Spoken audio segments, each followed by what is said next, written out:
Welcome to my YouTube channel Ek Din Ka Raja. Today we are going to talk about chronic myeloid leukemia.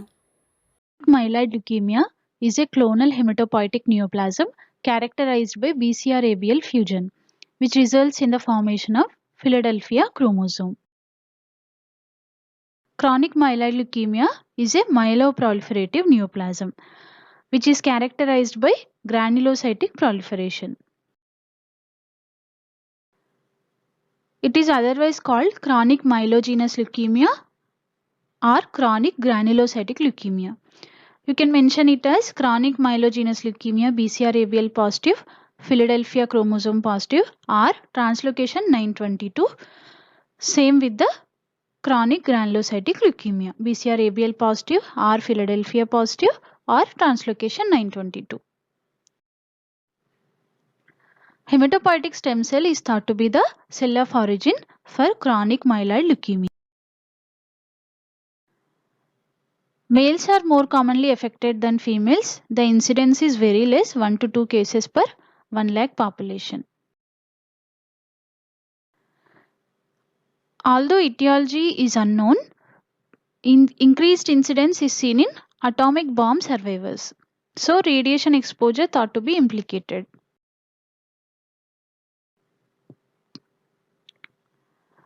Usually patients at presentation are asymptomatic, but the common clinical findings are lethargy, fatigue, weight loss, night sweats, anemia, and splenomegaly on examination. Coming to pathophysiology of Philadelphia chromosome. We have ABL locus on long arm of chromosome 9 and BCR on long arm of chromosome 22. Due to reciprocal translocation, part of ABL is translocated to chromosome 22. Part of BCR is translocated to chromosome 9.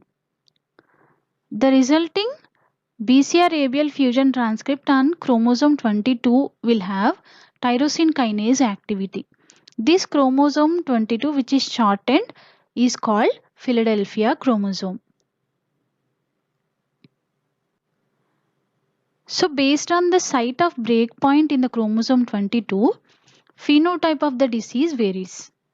Major BCR transcript occurs when the site of breakpoint is in the exons 12 to 16, which results in abnormal fusion protein called P210 based on its weight.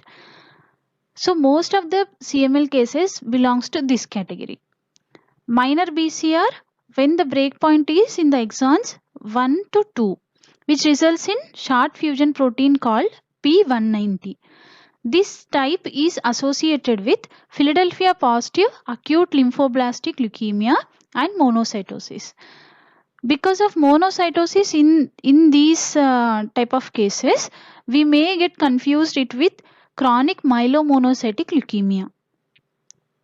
Micro BCR when the breakpoint is in between exons 17 to 20, which results in large fusion protein P230, which is associated with marked thrombocytosis and neutrophilic maturation.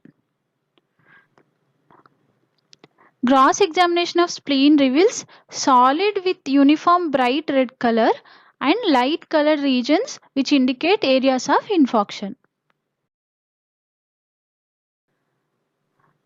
Leukemic cells usually found in the splenic cords and sinuses, whereas white pulp is completely obliterated. For the diagnosis, we need to check peripheral blood, bone marrow, cytogenetics. We have to go for molecular analysis also to identify the Philadelphia chromosome or BCR-ABL1 fusion. Under peripheral smear, we see marked leukocytosis. WBC count usually ranges from 20,000 to 5 lakhs. Myelocytes are more in number than metamyelocytes. It is called myelocyte bulge, which is characteristic for CML. There won't be any dysplasia, which is usually seen in myelodysplastic syndromes. Neutrophil or leukocyte alkaline phosphatase count is low in chronic phase of the disease. Absolute basophilia is seen in almost all cases. Absolute eosinophilia is seen in nearly all cases. Thrombocytosis is common, whereas thrombocytopenia is very rare.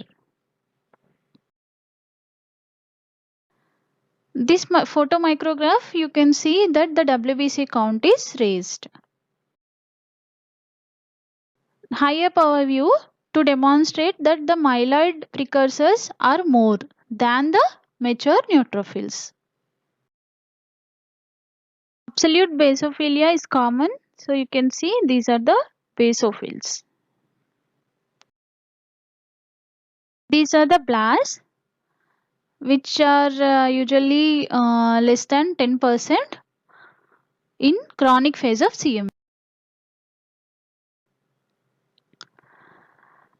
So cellularity will be high. Myeloid to erythroid ratio is increased, like up to 20:1. Paratrabecular thickness will be increased up to 15 to 20 cell thickness. Blast count will be low. Megakaryopoiesis will be increased. And megakaryocytes show small hypolobated nucleus, which is called dwarf megakaryocyte. Around 20 to 40% of cases show pseudogaucher cells because of crumpled tissue paper like appearance, and they usually have some engulfed other hematopoietic elements, nothing but hemophagocytosis. You can see the bone marrow aspiration, which shows increased myeloid proliferation. This photomicrograph shows the arrowheads indicate eosinophil precursors and arrows indicate basophils. You can see the megakaryocyte with small hypolobated nucleus, dwarf megakaryocyte in CML. This is the pseudogaucher cell with crumpled tissue paper like appearance. You can see some engulfed hematopoietic elements. I think these are lymphocytes. Coming to the stages of CML, if the patient presents in chronic phase, the median survival rate is 5 to 6 years. In accelerated phase, median survival is 6 to 9 months. In blast crisis, it still reduces to 3 to 6 months. How do we know the patient presents in chronic phase or accelerated phase or blast phase? You have to see for few parameters. Like first you have to look for blast percentage. If the blast count is less than 10%, it is in chronic phase. 10 to 19% in accelerated phase, more than or equal to 20% in blast phase. Next you have to look for basophils. If the count is less than 20%, it is chronic phase. If it is more than or equal to 20%, it is accelerated phase. In blast phase, basophils count will be variable. The main thing is the blast count. Leukocytosis, thrombocytosis and splenomegaly respond to therapy in chronic phase, but they don't respond to therapy in accelerated phase. Extramedullary blast proliferation is important to diagnose blast phase of CML. Clonal evolution is seen in accelerated phase. KNAP score is low in chronic phase, whereas increased in accelerated and blast phase. First line therapy is imatinib in chronic phase. Accelerated and blast phase, allogenic stem cell transplantation preceded by tyrosine kinase inhibitor therapy. Few adjunctive tests to say it as CML initially, like we have to look for lab score, which will be low in CML. Raised vitamin B12 and uric acid levels will be seen. We have to demonstrate BCR-ABL1 fusion gene, which can be done by conventional cytogenetics, fish with probes to BCR and ABL1, polymerase chain reaction.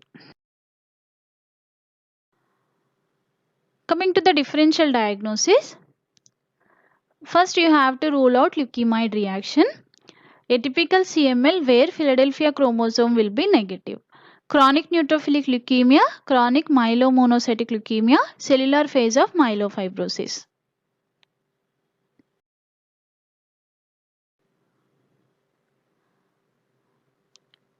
These are the few differences to differentiate leukemia reaction from CML.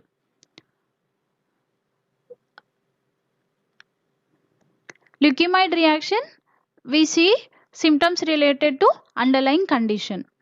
In chronic myeloid leukemia, patients are usually asymptomatic, but we have to look for spleen. WBC count is less than 50,000 in leukemia reaction, more than 1 lakh in CML. Granulocytic predominance may or may not be there in leukemia reaction because leukemia reaction can be of myeloid or lymphoid type. In chronic myeloid leukemia, we will definitely see granulocytic predominance.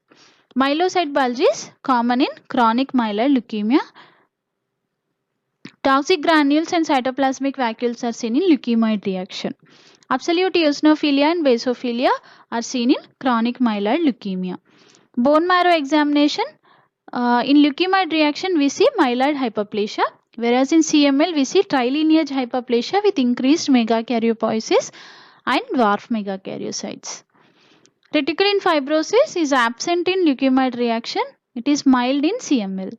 Lab score is normal or high in leukemia reaction, decreased in chronic phase, increased in blast and accelerated phases of CML. Molecular studies are normal in leukemia reaction, whereas we see BCR-ABL fusion transcripts in chronic myeloid leukemia. Coming to prognosis and predictive factors, we use SOCAL score and UTOS score. SOCAL score, we consider age, spleen size, platelet count and blast percentage, and then we calculate SOCAL score. UTOS score, we have to take basophils and spleen size into consideration. 7 into basophils plus 4 into spleen.